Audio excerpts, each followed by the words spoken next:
J'ai terminé l'arc de Jojo Bizarre Adventure, ce qui est donc le deuxième arc de Jojo.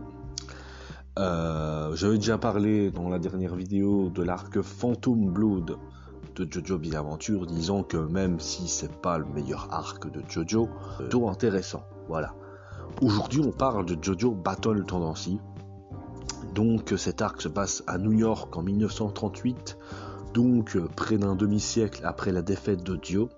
Donc nous retrouvons Joseph Joestar, le petit-fils de Jonathan Joestar. Il s'installe donc à Big Apple avec Irina, sa grand-mère. Et depuis son plus jeune âge, Joseph est un enfant intrépide et casse-cou. Mais il a surtout des prédispositions à contrôler Londres. Et donc pendant ce temps, Speedwagon, avec l'aide de sa fondation, découvre dans des vestiges mexicains une étrange grotte avec un pilier dans laquelle est encastrée la silhouette d'un homme qui serait autre que le créateur du terrible masque de pierre. Voilà. Alors, cet arc de Jojo Battle Tendency, je l'ai beaucoup aimé à l'époque où je l'avais lu.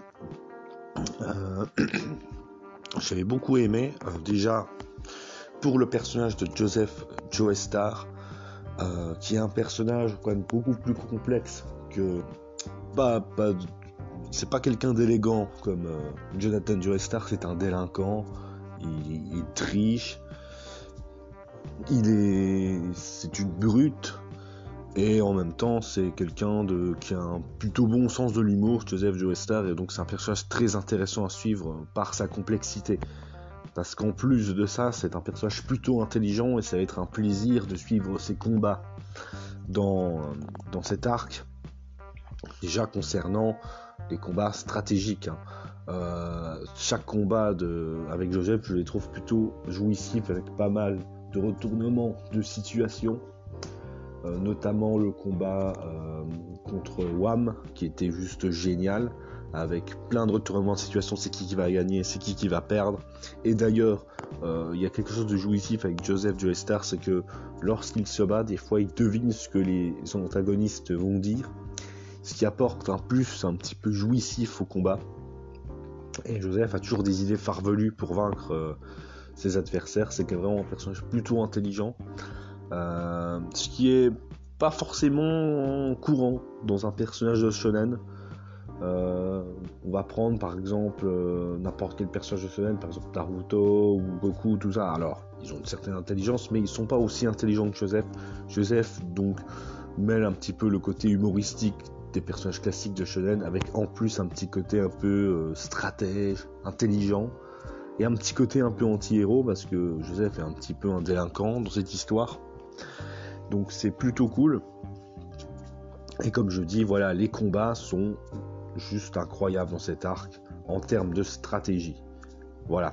Et parlons également des méchants, les hommes du pilier qu'il y a dans cet arc-là. On va d'ailleurs parler au début, c'est Stray, le méchant. D'ailleurs, il y a un super combat Stray contre Joseph, qui était vraiment très cool.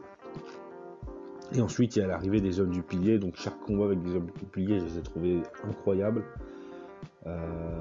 Toujours dans les stratégies, mais voilà, on parle plus de la personnalité des méchants. Alors ACDC, c'est celui que j'aime le moins, on va dire.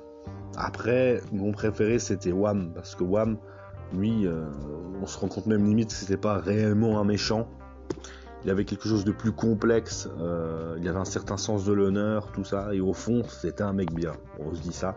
Et Cars, c'est le méchant le plus diabolique, qui a envie de pouvoir, et la scène de bataille de fin avec Joseph est juste incroyable. Il y a d'autres personnages qui ne sont pas en reste, Lisa est incroyable en termes de sensei de Joseph. Il y a César, très bon rival, et sa relation avec Joseph est très bien, et la finalité est plutôt triste d'ailleurs. Donc voilà, Jojo Battle Tendency, on voit qu'on arrive quand même à un Jojo Bizarre Adventure qui va aller de plus en plus dans les combats stratégiques de ouf, dans des méchants charismatiques de ouf. Et donc je suis impatient de pouvoir relire l'arc Stardust Crusader, pouvoir en parler en vidéo.